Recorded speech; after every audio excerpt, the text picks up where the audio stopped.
What if the hardest part of becoming a Shaolin warrior has nothing to do with fighting? Before sunrise, while most people are still sleeping, a young trainee walks through the ancient gates of Shaolin. He thinks he's here to become stronger, but within minutes, he discovers something completely different. His first lesson isn't punching, it isn't kicking, it's control. He must control his breathing, control his balance, and most importantly, control the voice in his head telling him to stop. Then, the real training begins. His legs shake during the horse stance. His body begs for rest. But the master doesn't ask him to become stronger overnight. He simply asks him to stay. One more second, then another. And when the trainee finally carries a heavy log up the ancient mountain stairs, he begins to understand the first secret of Shaolin training. The body doesn't become powerful when everything is easy. It becomes powerful when the mind learns not to quit. The first real test begins with something that looks almost ridiculously simple. Stand still. But after a few minutes, simple becomes brutal. The trainee's legs begin to shake. His breathing becomes heavier. Every muscle's asking for permission to stop. But the master doesn't tell him to push through reckless pain. Instead, he corrects his posture. Knees in the right position, back controlled, breathing steady. Because the goal isn't simply to survive the exercise. The goal is to learn control while the body's under stress. Then comes balance. A narrow wooden beam turns one ordinary step into a serious test of concentration. The trainee loses his balance, almost falls, and then catches himself. He climbs back up and tries again. That's when the real lesson starts becoming clear.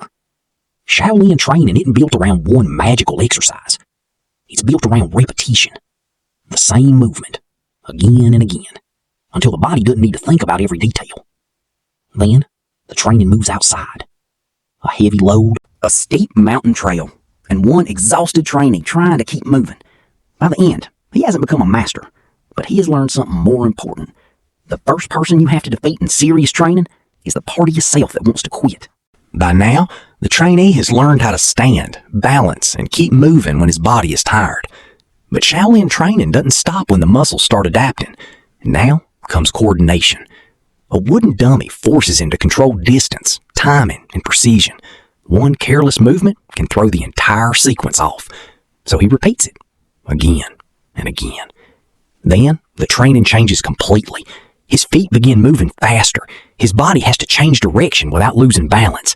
His hands have to control the staff while his legs keep him stable. This is where something important happens. Strength alone isn't enough. The brain has to learn how to coordinate the entire body as one system. Then comes climbing. The rope doesn't care how tired he is. It simply demands that he keep moving upward. And after that comes the mountain run. His heart rate rises. His breathing becomes harder.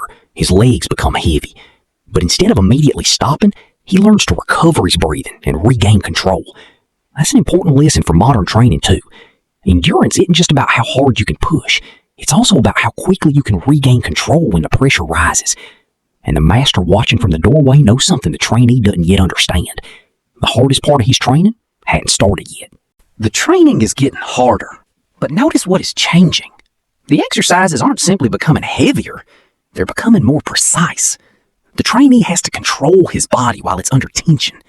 He has to move slowly when his muscles want to rush. He has to balance when his legs are tired. And he has to recover when his heart is pounding. Then come the stairs. Hundreds of steps turn a simple run into an endurance test. At the top, the trainee is exhausted. But this is where another important lesson appears. Recovery matters. Instead of immediately collapsing, he sits, controls his breathing, and allows his body to settle. Modern sports science recognizes this principle too. Training creates stress, but adaptation happens when the body gets the chance to recover and rebuild. Then the challenge changes again. Flexibility, balance, coordination, mental control. None of these skills alone creates a Shaolin practitioner. They're pieces of a much bigger. And eventually, The trainee reaches a point where physical strength is no longer the biggest obstacle. The real battle becomes mental. Because when your body says, I'm finished, what happens next depends on what your mind has learned to do. At this point, the training begins to look completely different. The trainee isn't simply becoming stronger, he's becoming more coordinated, faster reactions, better balance, more precise movements. These are skills that don't come from simply lifting heavier weights. They come from teaching the nervous system how to control the body. A sudden movement forces him to react. Closing his eyes forces him to rely on balance and body awareness. Working with a partner teaches timing and coordination, and repeated movements slowly become more automatic. This is one reason repetition matters so much in martial arts. You're not trying to make one perfect movement once. You're trying to make good movement become natural. But there's another challenge: grip, endurance, recovery. The trainee is constantly moving from one domain to another, and eventually, something starts to change. The exercises that once seemed impossible begin to feel familiar. His body is adapting. His movements are becoming smoother. His breathing is becoming more controlled. And his confidence is no longer coming from simply looking stronger. It's coming from knowing that he can remain calm when the training becomes difficult. And that's when Shaolin training reveals its deeper purpose: building control that stays with you even after the workout ends. Months have passed, and the trainee who once struggled to hold a basic stance is now moving differently.